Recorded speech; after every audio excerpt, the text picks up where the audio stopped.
You have reached the Geek Elite. Good luck.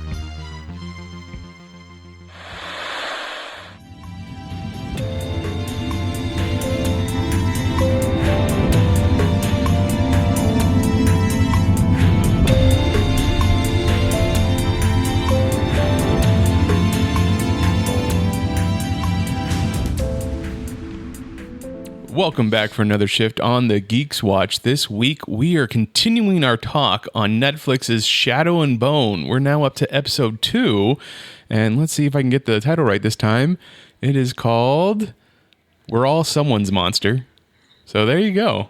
Very uplifting title there. But we have a new guest this week, a new guest host. Naima, hi. Hello there. With me, as always, is John. Hey. Elizabeth. Hi. And Jessica. Hello. All right. So, as always, before we get to our Shadow and Bone part of the show, we talk about our week's watch. So, Elizabeth, what did you watch this week? So, we did something that we hadn't done since Bad Boys 3. Mm-hmm. Bad Boys for Life, for anybody who wants to be confused. And we went to the movies this week. Wow. Bum, bum, bum. We are completely vaccinated. We are completely vaccinated. It was 2 weeks. We still made sure to be socially distanced and wore masks. All that good stuff. But we went and watched Wrath of Man, the new Guy Ritchie movie. Mm-hmm. We were talking about it beforehand, and I was like, is it by that... Or we were talking about something else, and I was like, that Guy director. The director called Guy. And Mitch was like, I have no idea what you're trying to say to me. Yeah, I mean, I guess I should have went with Guy Ritchie since that was the movie we were going to go see. But I just was spacing out. I guess I'm too stuck in superheroes, so it's like Fly Guy or something. So, and this one stars Jason Statham. Sure, I can't pronounce names, so it's fine. And there were a bunch of faces that I was like, that face looks familiar. I have no idea who you are, though. But I know I've seen your face. So Mitch has it all pulled up. Holt McCallany? McElhaney? Which you'd know from Mindhunter on Netflix also. And other things. He's been in a lot of things. Who was the... Okay, so the concept, the entire movie takes place in an armored truck depot, or related to an armored truck depot. Who was the boss for the armored truck depot? So the boss was played by Irish actor, I want to say. The shorter guy. Yeah. Eddie Marsan. I recognized his face, but I don't know from what. Oh, I mean, he's been in Sherlock Holmes. He plays Lestrade. Lestrade. There you go. There we go. Okay. There we go. Like, again, one of those faces. But no, it was exactly what I expected it to be. A lot of shooting people. A lot of unnecessary blood and guts. Just kind of all over the place. I mean, you get to see someone's dude, like, brains on the ground. Like, yeah, it was a bit excessive. But, yeah, so it was... I mean, it was good. It was a good shoot 'em up movie.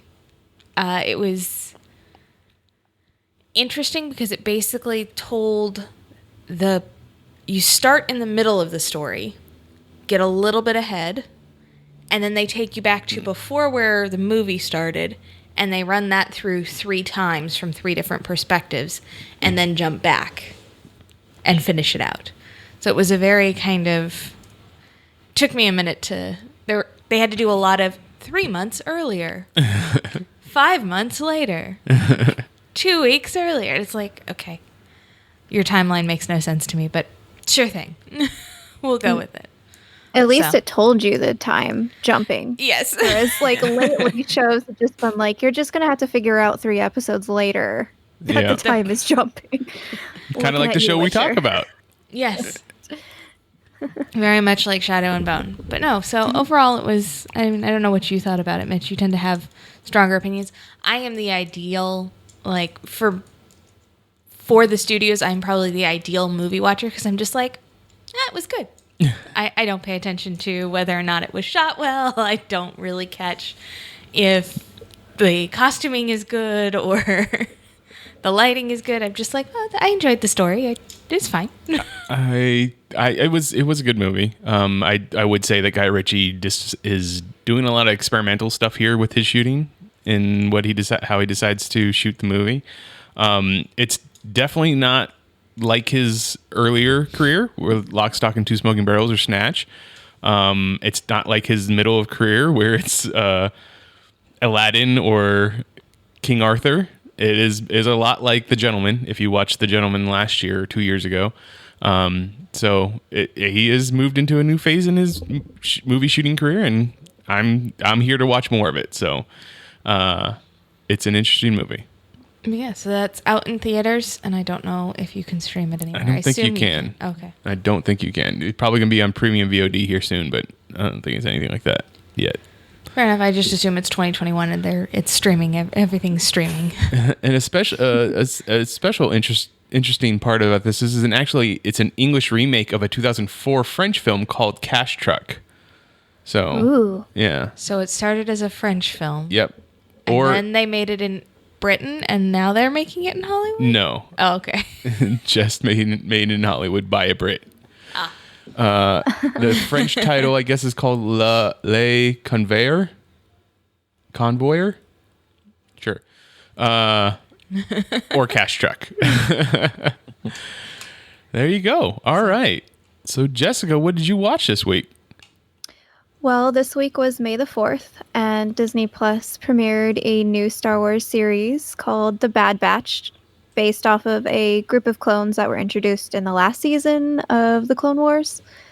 And it's a group of clones that are considered misfits because they had a malfunction in their cloning process in which, like, one aspect of them is, like, really high, so they don't quite fit in with the regular clone troopers. Like, the leader, he has heightened senses, and there's a sharpshooter guy who's good at sharpshooting, and then there's, like, that brute tank guy. It's like a D&D kind of campaign group, I guess, but they're clones.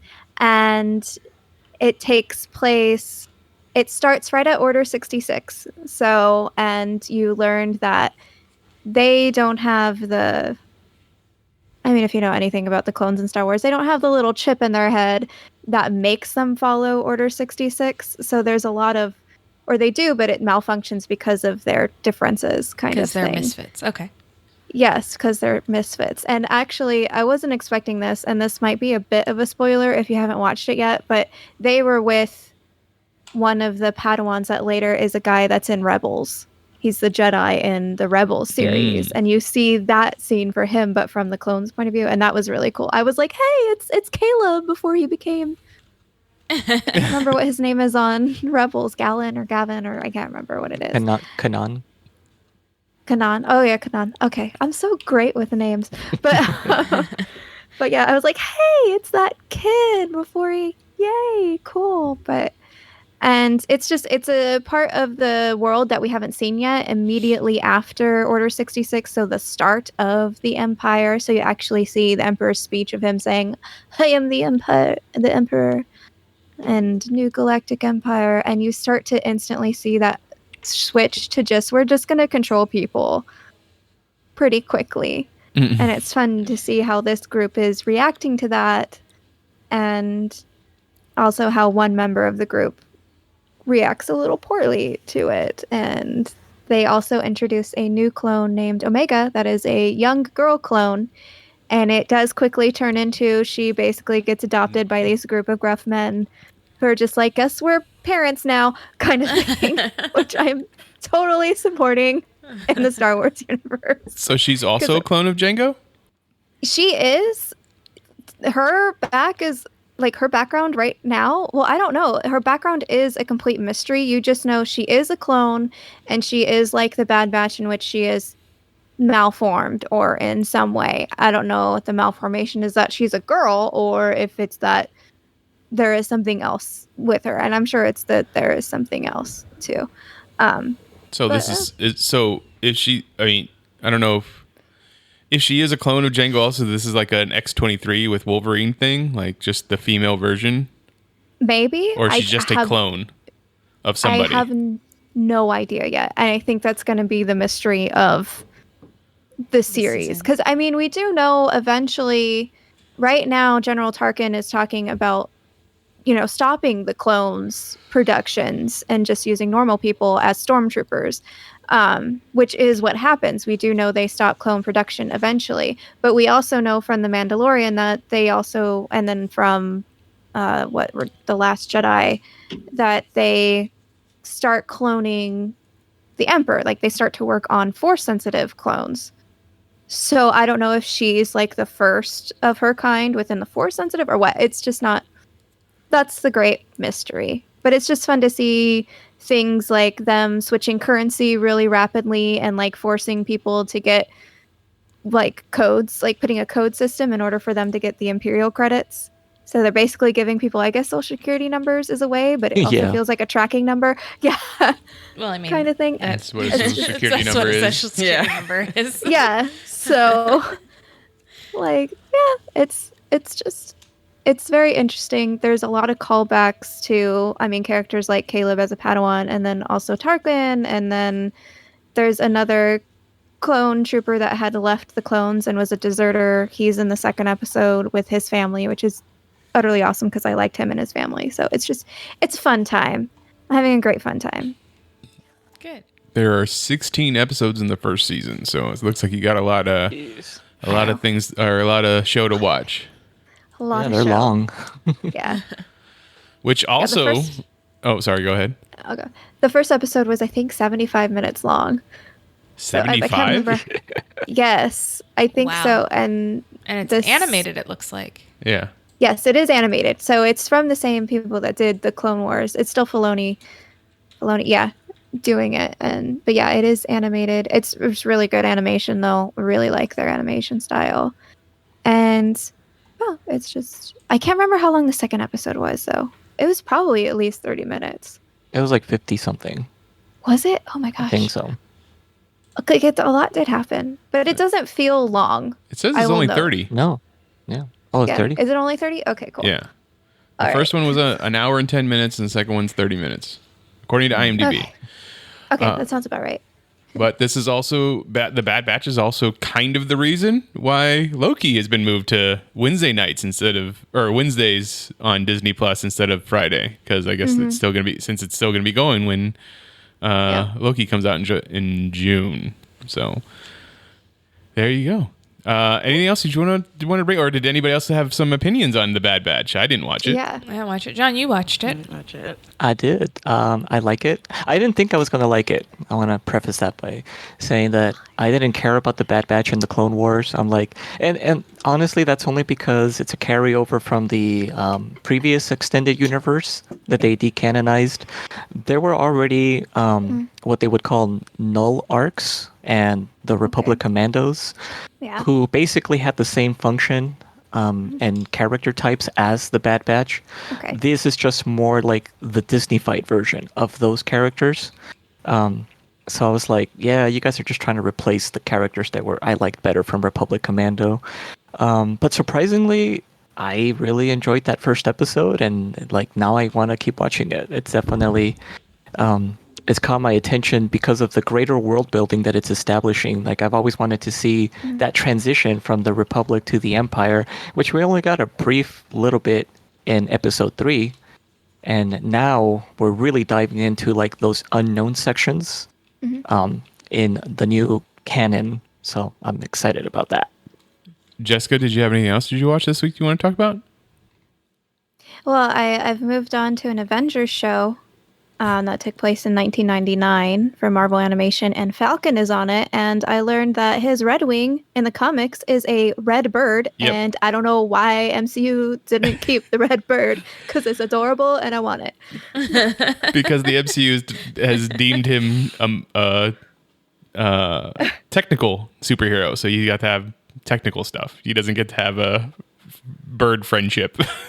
Now, also, the Is that a original droid? Falcon actually flapped with his arms, and he had feathers on Yes. him instead of like a jetpack. Comes in to save the day. was like, you could have gotten rid of that, but like the bird, keep the bird, or at least have him have a pet bird. Like, just, I would have been all for that. Is that one called Their Mightiest Heroes? I can't remember. It's Avengers something. It's 1999, and it's where Ant-Man and the Wasp are in charge of the Avengers. So after Captain America, I guess. I've only watched like the first or second episode, maybe first 2 episode. It also starts with Ultron creating Vision. So. Okay. Yeah. Also on Disney Plus. Yep. I think it's Avengers United They Stand. Okay.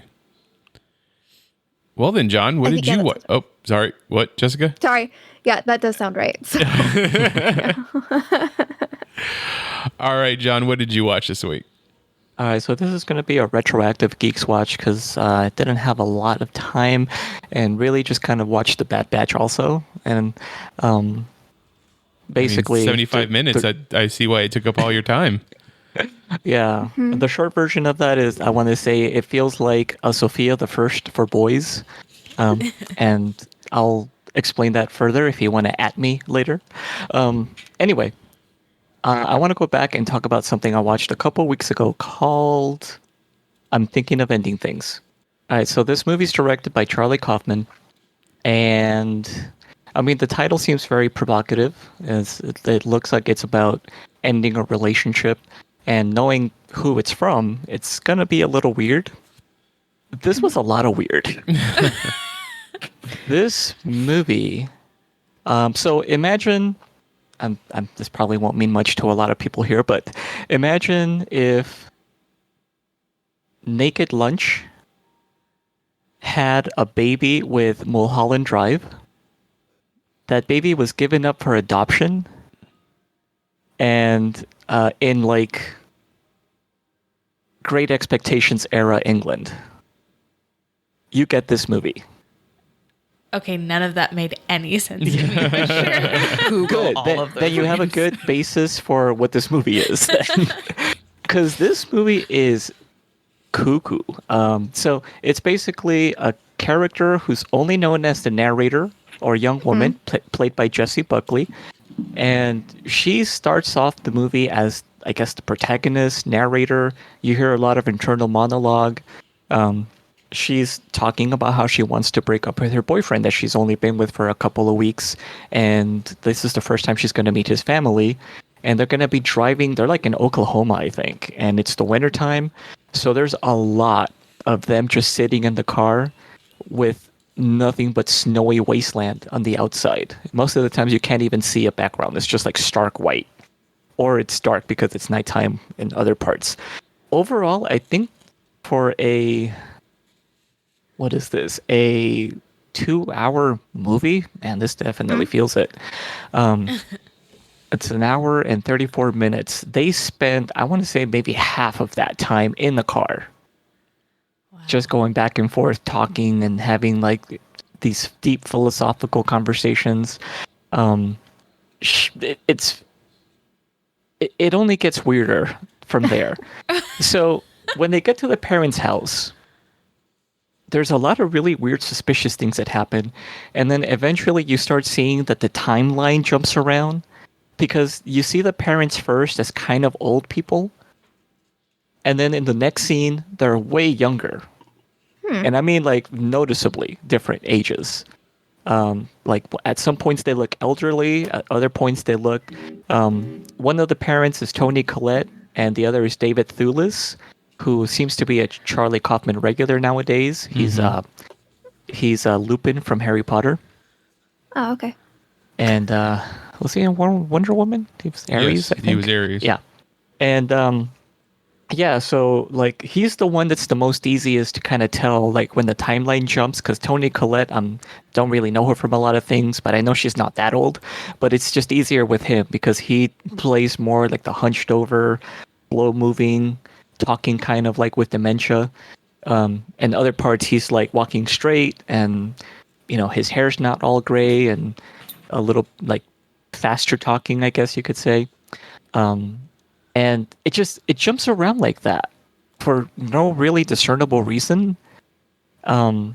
They keep coming back and forth to smells like I guess they have pigs on this farm, or they used to have pigs on this farm. It jumps around depending on the timeline. And Jesse Plemons, who we probably know more affectionately as Meth Damon.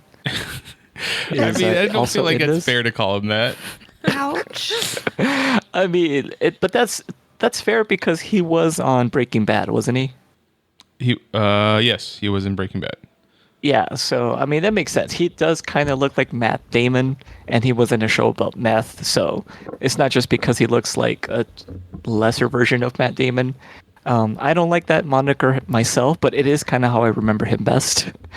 And that being said, this movie, I did not enjoy it. I didn't appreciate how weird it got. Because it was too weird, if that makes sense. It's very much unreliable narrator. It turns out that the person, basically you're seeing the movie from the point of view, might actually just be a figment of the other character's imagination the whole time. There's again, like the references to Mulholland Drive and Naked Lunch are very obvious if you know those movies. At one point towards the end of the movie, it breaks into an interpretive dance. Oh, Where that two makes other characters replace the main actors and have like a little ballet representation of their relationship in an abandoned school that they go to for reasons. And then when that scene is over, then we go back to the regular characters, and now they're artificially aged. I could tell you all these different things, and it would make no sense. Even if you watch the movie, it was like, oh yeah, there's that thing John talked about. I still don't understand. No, this movie is beyond classification or description. It was just, it's not the fun kind of weird. It's just like, huh? I mean, that's Charlie Kaufman. That's adaptation and being John Malkovich and Schenectady, New York. I would argue that those don't push the weird. I mean, they're definitely weird. I'll give you that. When you go with Charlie Kaufman, being John Malkovich weird. is about a dude inside of another guy's head, or a bunch of people inside of John Malkovich's head. But narratively speaking, it works though. This one, I feel like it's a little more unhinged, and maybe that's because he's also directing it. Like Anomalisa is a movie about a guy who has this condition where everyone else is the same person. But it makes sense, you know. Do you get that? The weirdness serves the story. Here, it's like it's weird just for the sake of being weird, and I'm guessing that the intent was lost somewhere because he wasn't reined in. You know, there wasn't somebody over him that was like, okay, we need to like better establish why this happens. Like why? At some point, they stop at a like a frozen, like a Dairy Queen, which is literally out in the middle of nowhere during an actual blizzard. And the person that's the cashier or whomever is like helping him with or helping her because he wants to stop for like milkshakes or whatever, but he's too embarrassed or he has bad history with one of the people working there, so he's just kind of standing off to the side where they can see him. He's just turning his back to them. So the girl is ordering the shake, and the person that's doing the transaction, she says some really cryptic things like, you know, you can stop this whenever you want. And she's like, what? And she's like, time has no meaning or something like that. Like just really bizarre things, you know? Like, it reminds me of a scene in the movie Antichrist with Willem Dafoe, where Willem Dafoe runs across, like, a wounded fox in the woods, and the fox, speaks, and it says chaos reigns in, like, this really deep, evil-sounding voice. That made more sense than anything in this movie.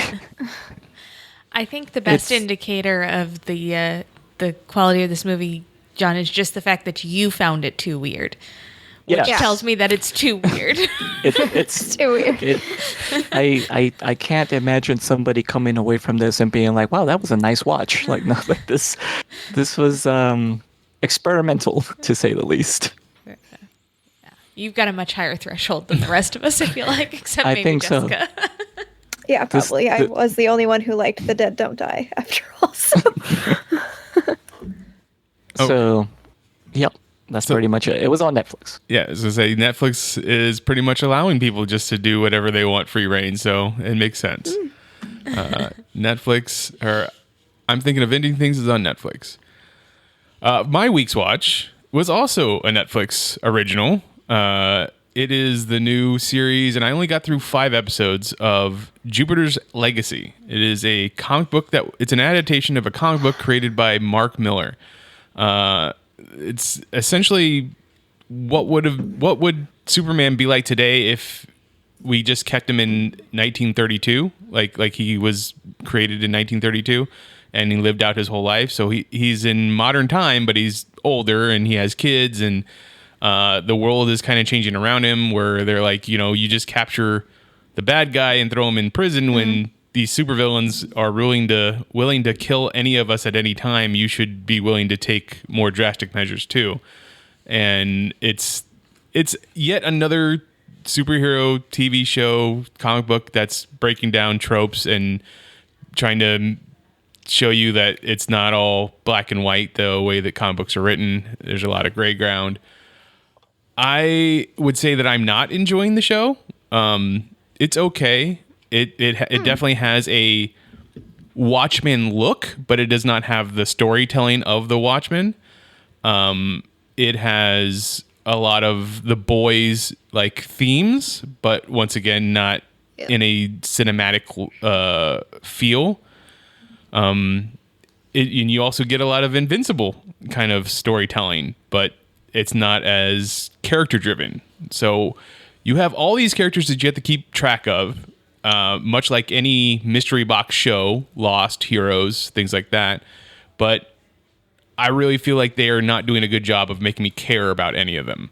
So all these stories are going in different directions, not intersecting enough, and there's a lot of time jumping. So there's a lot of stories that take place in 1930s. There's a lot of stories that take place in the 1980s. There's a part of the stories that take place in their current time. So I'm going to finish the series, but I don't think that I'm too invested in it at this point. I watched about half an episode with him, and then I was like, are you going to make me keep watching this? No, this is probably Oh, sorry. Go ahead. Oh, I was going to say, this is probably a conversation that would be more suited for the Mitch and Rich show. But how do you feel about the wave of deconstructionism and postmodern superhero storytelling with all of these things that break down the tropes, like you have The Boys and Invincible and now this? I'm all for it if they can tell a good story. I enjoy The Boys. Obviously, that's a lot more of the action and gore and violence. Invincible has a very good deconstruction of superheroes, so I enjoy that. Umbrella Academy does an amazing job of deconstructing comic books and the tropes that you get there. So I'm all for it as long as you can tell a good story. I feel like you're just not giving me enough character development in this particular one. It makes sense for me that that's where we would be going now with these TV series and movies, because we've now had 10 plus years of Marvel just kind of killing it in the movie field. Now they're killing it in the TV. So everybody else has to do something different other than try and do the same thing. And deconstructing superheroes and why we like them is definitely the way to go. Yeah. I was just upset it wasn't a sequel to Jupiter's Ascending. I think you're the only one that wants that. Yes, you are the only one. Wait, no, I mean, he's not here, but I'm pretty sure Steven likes Jupiter Ascending. Well, then he can't defend it. He's not here. He doesn't seem so sure. I was like, we're gonna have a conversation about that. That's okay. Like I said, Jupiter's Legacy, which stars Josh Duhamel, Lisa Bibb, and a couple other people. Not a lot of big names, though. Is on Netflix currently. 8 episodes. Naima, what did you watch this week? Well, I spent the majority of the week binge watching Monk because it's Monk and it's amazing. But as far as new things, Monk is the farthest thing from being new. But I did finally get around to watching The Mitchells and the Machines, which is a Oh. really cute animation on Netflix, just because Steven loves animation, of course, and then he fell asleep, so I finished watching it. And but like it stars like Danny McBride, Maya Rudolph, Olivia Colman, like John Legend's in there, Chrissy Teigen's in there. It's this animation with all of these voices that you'd recognize and none of the faces. I don't think any of the characters look like their counterparts. Stephen will have a whole argument about that probably in the future. The only way I can sum this movie up is it's either just our inevitable demise via iPhones. So if you own an iPhone and you keep buying it every year, this is eventually going to happen. It just is. Or it's family-friendly comedic iRobot. You know, it's like if you took Will Smith out and you left all of the robots attacking people. Yeah, that's what this movie is. But no, so the whole plot of the movie is this misfit girl, and she basically is about to go off to film school where she finally thinks she's going to fit in, and it's going to be wonderful, and she doesn't fit into her family or the world around her, so it's relatable to all those people probably watching the movie who are like, no, this is my life. Like, I'm going to get there. And then her father decides, we're going to go on a road trip to take you to college instead, which is every 7 to 18-year-old's worst nightmare. But Been there. Yep, we've all been there. Yep.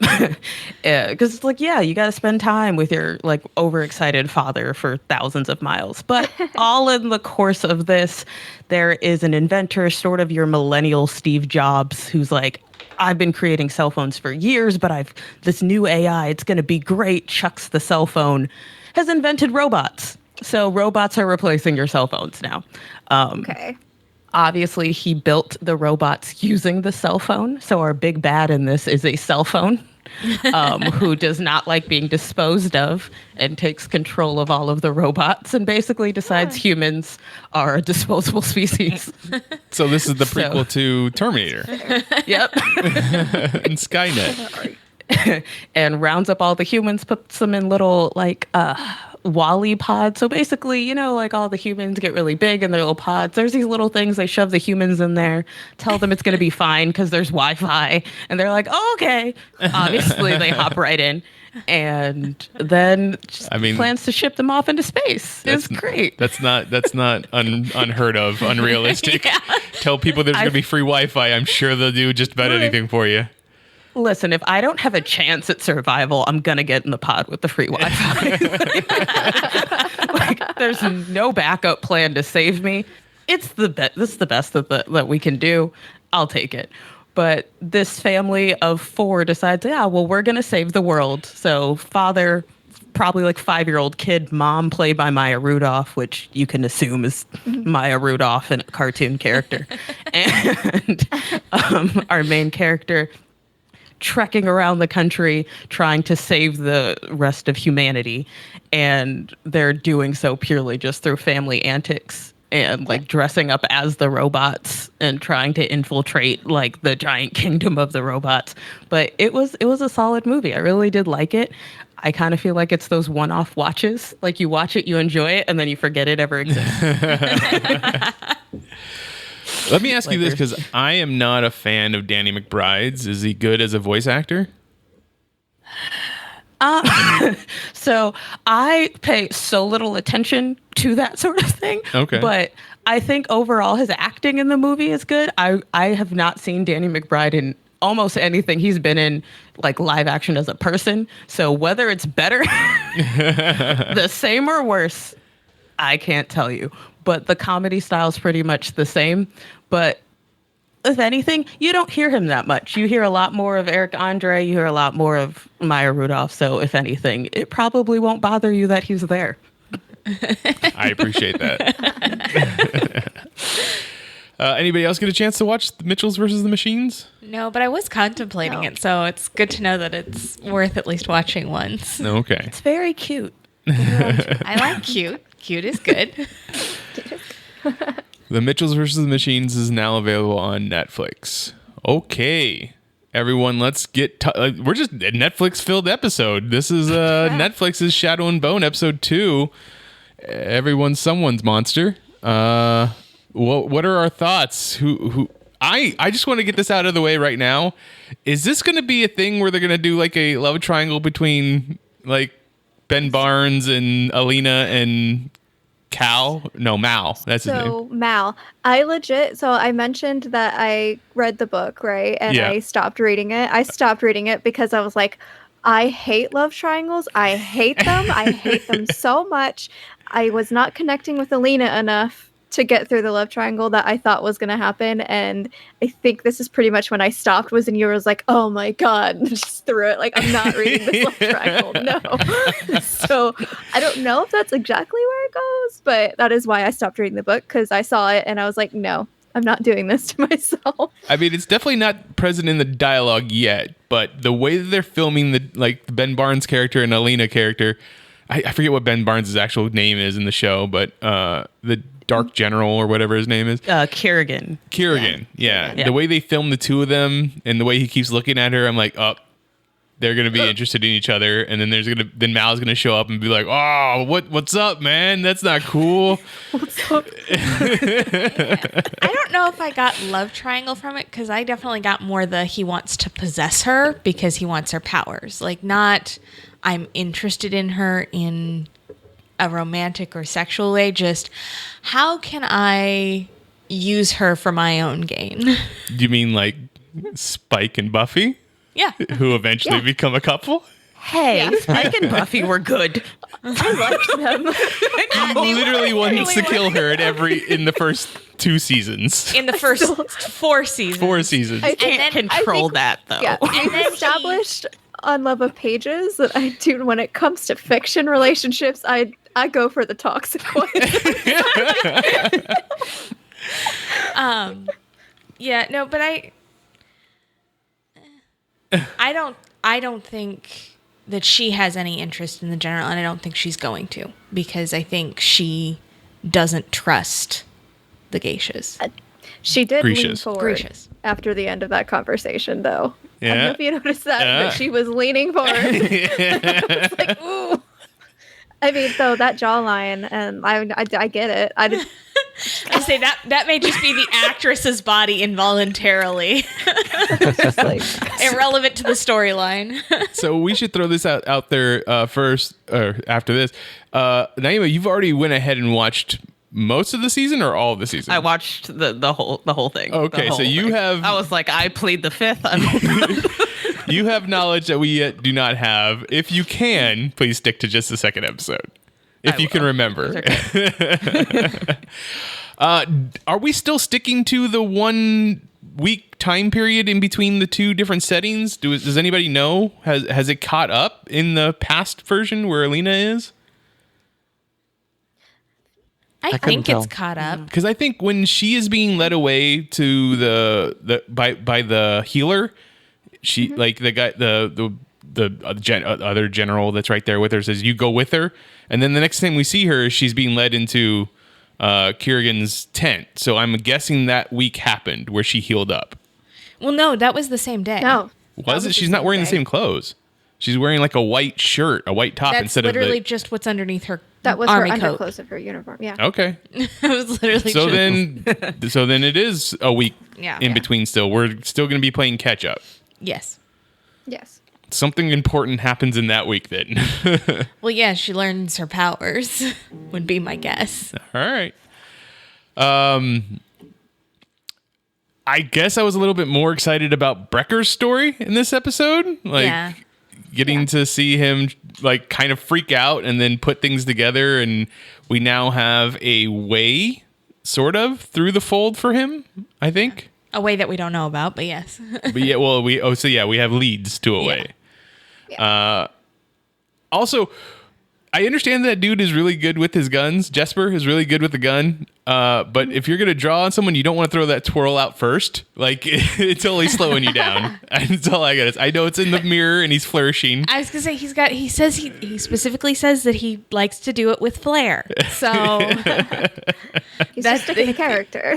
he's made the decision that he is fast enough that he can Throw in the flare. He can sacrifice some of his speed for the flare.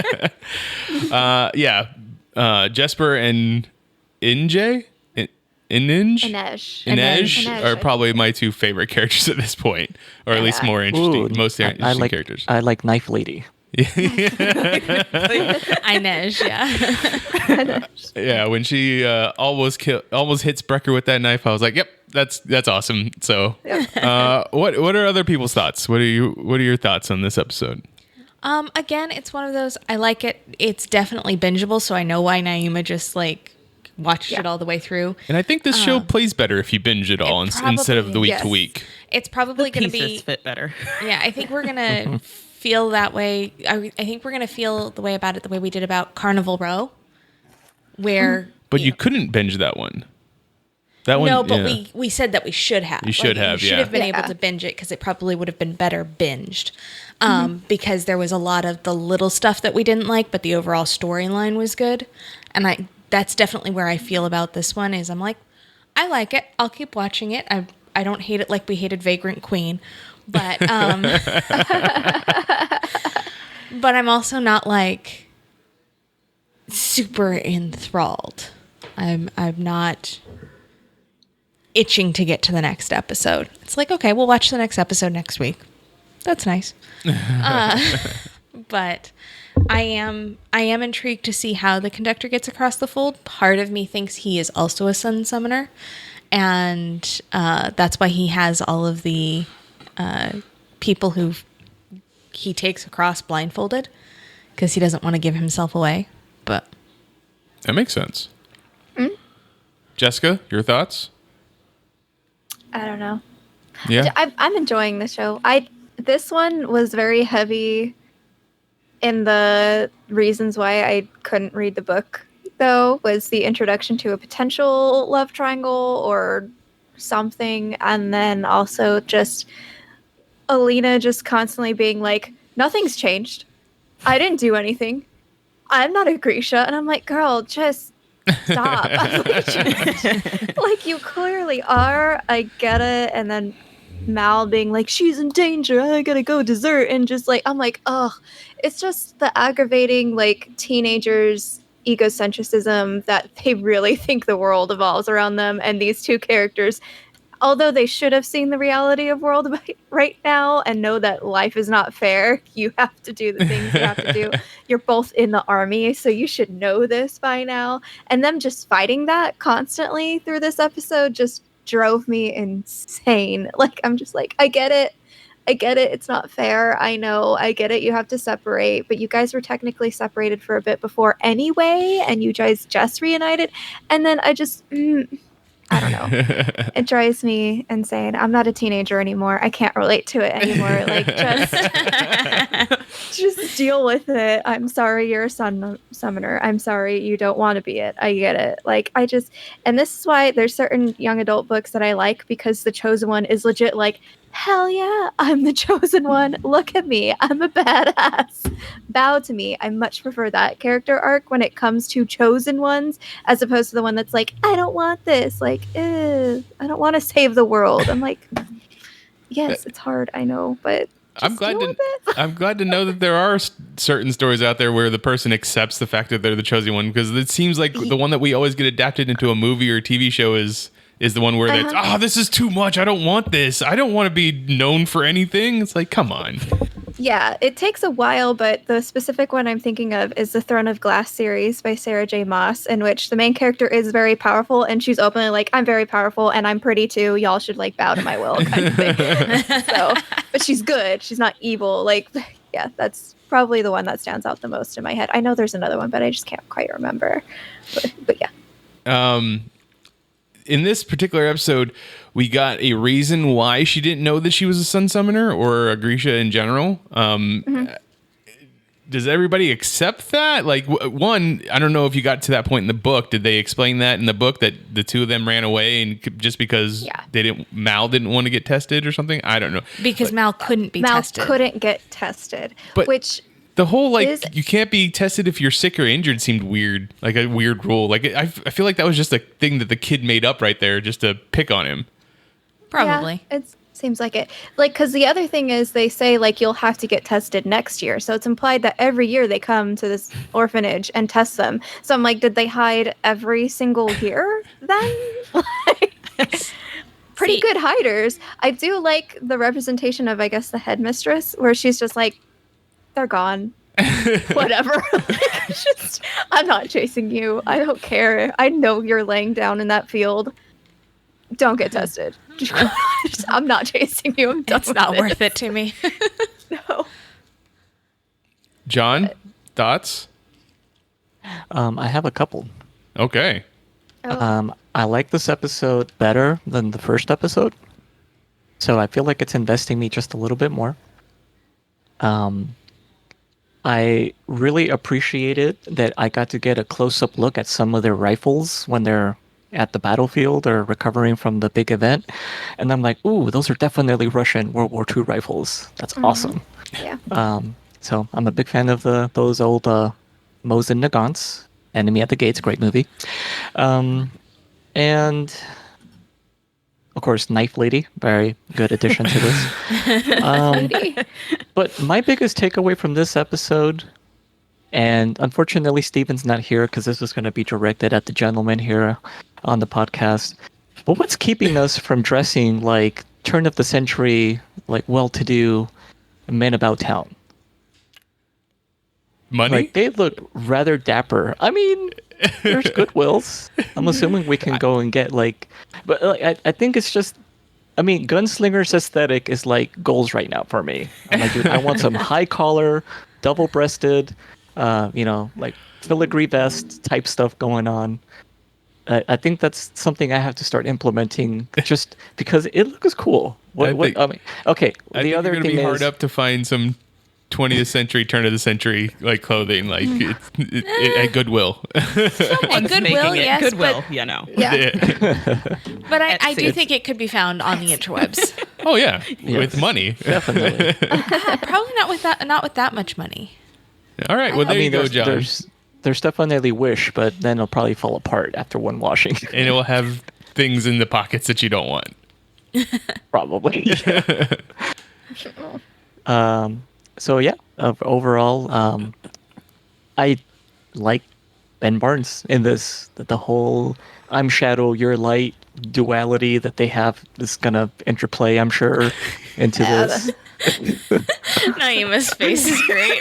Wow. That's just such a YA thing that was another thing Yep. I was done with YA reading this one. I'm Well, like, ugh. and the first thing that came to my mind when it's like, well, why didn't you ever get tested? I'm like, oh, great. This is that dumb other movie that didn't even continue into the series. What was it recently? Not Maze Runner. What came after that one? Divergent. Yes. Divergent. Oh, was like, Divergent was so bad. Yeah. I was like, oh, you're the super special girl that just didn't get tested right, so your skills have to whatever. Yeah, that I don't care about the plot, so none of that bothers me.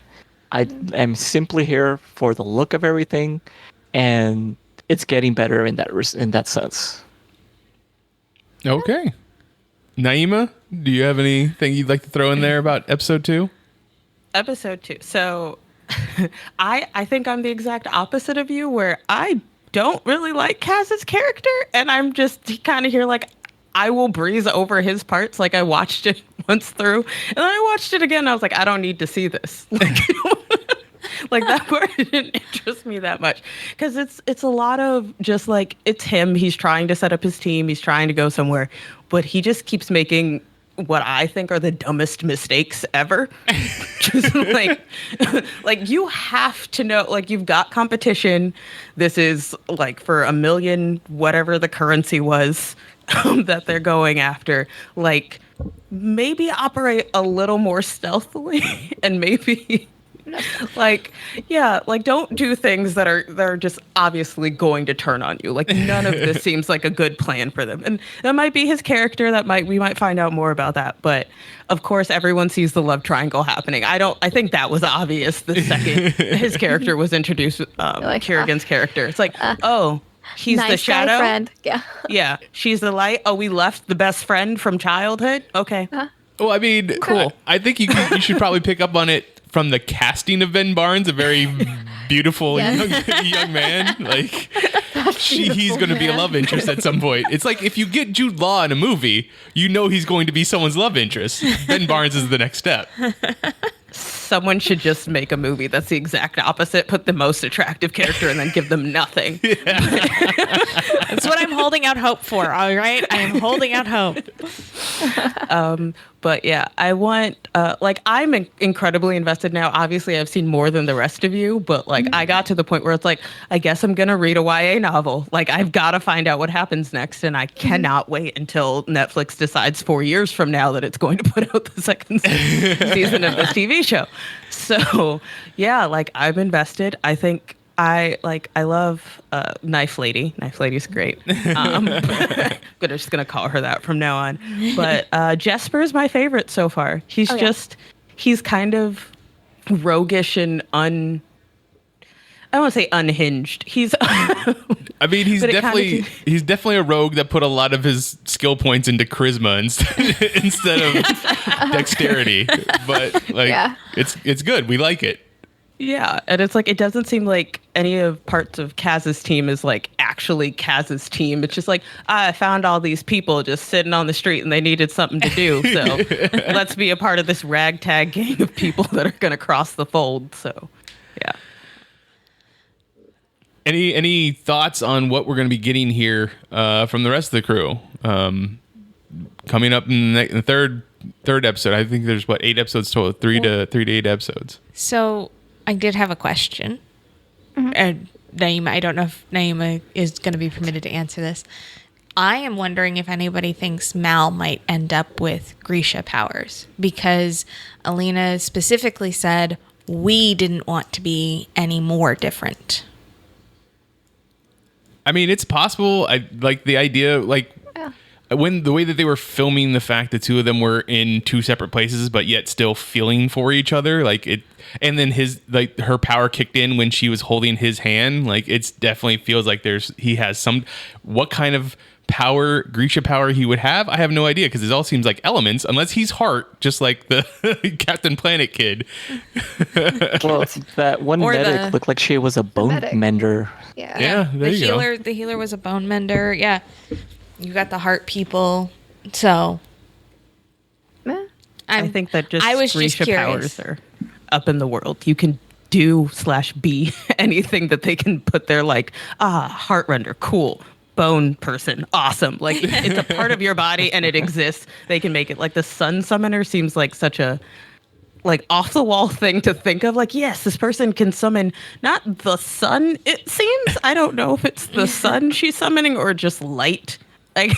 She's definitely emulating light from the sun, from herself. Yeah.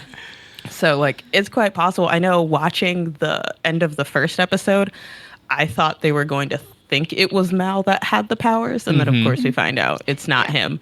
But it's you never know. We're just finding people with powers right and left now. Almost seems like everybody has power. They just haven't tapped into it yet. I mean, she's basically a Care Bear. I mean, he's not wrong. He's out of line, but he's not wrong.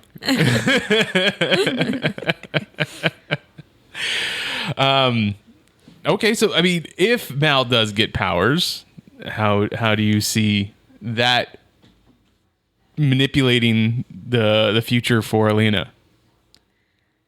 Well, I think that's because I think they set it up with his 2 friends when they said, be a hero, that's how you'll get an invite to the palace. My guess is his will come very similar to the way Alina's came, in fight or flight mode.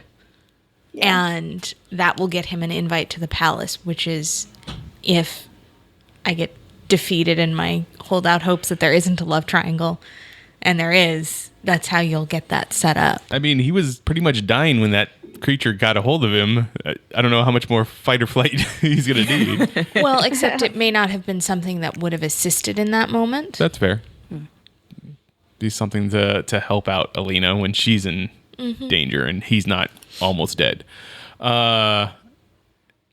Anything else? Anything else that would piqued anybody's interest in this episode? No. I guess I just want to know what you guys think life at the Little Palace is going to be like for Alina. Because obviously I know. But no.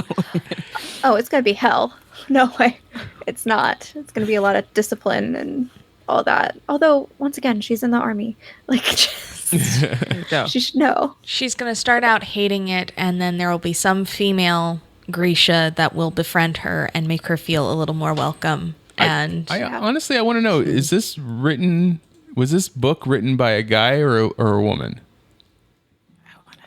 A woman? Yeah. Was it a woman? Yes. Okay. Because I was going to say, if it's a guy, she's going to get a pretty dress and life's going to change for her. But, or her outlook's going to change. But as it's written by a woman, probably going to be a little bit more in-depth. If it's written by a woman, she still gets a nice dress. She still gets a pretty dress. But that's just not what fixes nice it. dresses. See, I'm going to assume that it's going to be worse for her because now that everybody knows that she's like the super special one, she's going to be even more of an outcast even among the Grisha because she's the one that can do the one thing they all need. But like everybody else is going to resent her because she's even more special than the special ones. See, and I figure it can't just be a pretty dress makes life better because she didn't opt to take a bath. It's true. She saw it, though. She saw it, but she still went to bed dirty. You know, one last thing I did want to mention. I absolutely loved how horrified and disheveled she looked when that one guy was cut in half. I'm like, that is the most unflattering way you could have shot that. Yeah. Straight up. And I love that. Yeah. So is that like, really? That was something that just happened to both me? Yeah, like I was like, you know what? They left the double chin in, and I appreciate that. I actually also appreciated it because that is the face that you would make of like, ugh. And then this handsome man comes into your view range, and I kind of just wanted her to go, why? Was there not another way? I'm enjoying this show, probably not in the way they intended, but as long as I enjoy it. Someone put hard work in to make it feel that way. I mean, I did like his answer of like, would you have preferred it? I used the sword. I would have done the exact same thing. It was just hand to hand, but he used his magic powers, which I thought was interesting too. Like he was able to change his darkness power into a solid like blade-like weapon to attack this guy. Is she going to be able to do the same thing with her light-based powers? Ooh. Would be my guess. I mean, I don't know how else you would explode the fold if you couldn't turn it into... Yeah, but I mean, is she going to create a saber of light to attack people? Is she going to be a Green Lantern, essentially? Ooh. A lightsaber? Right? A lightsaber? A fire sword? No, I mean, if she's able to do such a thing, other than just make things go bright, I think it will be more of a visually attractive show to do something like that, as opposed to just explosion of light out of me kind of thing. So I'm interested to see which way they go with that. Naima wants to say something. Yeah, no, I will be severely disappointed if it's just light. Okay. Like, no spoilers or if anything. I would be severely disappointed if she was just like, oh, look, I'm like, get a flashlight. Like, Jesus, like, it's not. Like, everyone can bring a lantern. I understand what the fold is, but like, if that's all it actually does, it's the Care Bear stare. Yeah, like, it's the Care Bear stare. Happiness is gonna shoot out of her stomach. And Friendship is her true power. I don't know if I've missed it, but what is the reason why this old dark wizard created the fold in the first place? Is it just to separate the two lands? I think I don't think it's been said, but I think we get a little bit of the background from it just by the fact that the Grisha used to be hunted. They were the they were seen as the outcasts and the people that needed to be destroyed. So my guess is it had something to do with some sort of battle between the Grisha and See, and I think that's regular humans. Episode 3, guys. Episode 3. okay. I was You'll gonna say get that. there. I feel like that's my disconnect with the show so far. Is I really don't have an understanding of who they're fighting and who's fighting who at this point. Yeah, no. Like, I understand that there's refugees and then there's people who have powers, but I feel like those are also not always the same two people. Correct. I think all the sites have refugees. Okay. All the sites have Grisha. All right. If there's nothing else that anybody wants to talk about, I just want to say thank you again, Naima, for coming in on the show. Thanks, guys. It was fun. Where can people find you online if they want to talk to you? I don't know if you guys do that on Love Pages. Okay. We do. I am on Instagram and Twitter as Other Pages, Other Places, and on Instagram as Imaginon. You can find me on Twitter. I'm at Mitchipedia GEM. GEM stands for Geek Elite Media. Jessica, where can people find you online? You can find me on Twitter as JM Bailey Writes. John? You can also find me on Twitter. I am at Magic Bollocks. And Elizabeth? You can find me with the rest of Geek Elite Media at Geek Elite Media and our Facebook page /Geek Elite Media. Please check out our Patreon page, patreon.com/Geek Elite Media. And whatever podcatcher you use to listen to us, please rate and review us. It helps spread the word of our network. But until next time, this is the Geeks Watch on the Geek Elite Media Network saying always remember to geek out. Geek out. Out. This concludes our broadcast.